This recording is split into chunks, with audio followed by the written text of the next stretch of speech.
সাবেক প্রধান উপদেষ্টা ডক্টর মোহাম্মদ ইউনূসের বাড়ি এডিস মশার হটস্পট। শুনতে অবাক লাগলেও চট্টগ্রামের পাঁচশাইল আবাসিক এলাকায় অবস্থিত তার বাসভবন নিরিবিলির বাড়িতেই মিলেছে এডিস মশার সম্ভাব্য প্রজনন ক্ষেত্র।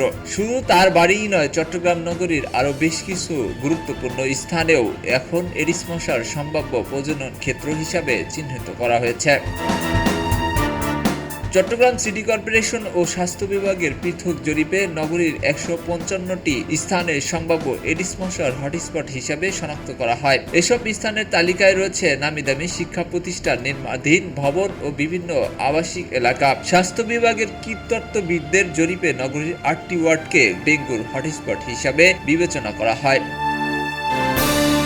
চসিকের পক্ষ থেকে জানানো হয়েছে, শনাক্ত হওয়া এসব স্থান এরই মধ্যে কীটনাশক প্রয়োগের পাশাপাশি ধ্বংস করা হয়েছে এডিস মশার প্রজনন স্থল। এছাড়াও কোনো এলাকায় ডেঙ্গু আক্রান্ত রোগী শনাক্ত হলে তার বাসস্থান চিহ্নিত করে আশেপাশে ৫০০ মিটার এলাকায় চালানো হচ্ছে বিশেষ কীটনাশক প্রয়োগের কার্যক্রম। ডেঙ্গু নিয়ন্ত্রণে চসিকের এই কার্যক্রমের পাশাপাশি নগরবাসীকেও বাড়ির আশপাশে জমে থাকা পানি ও সম্ভাব্য প্রজনন স্থল নিয়মিত পরিষ্কার রাখার আহ্বান জানানো হয়েছে।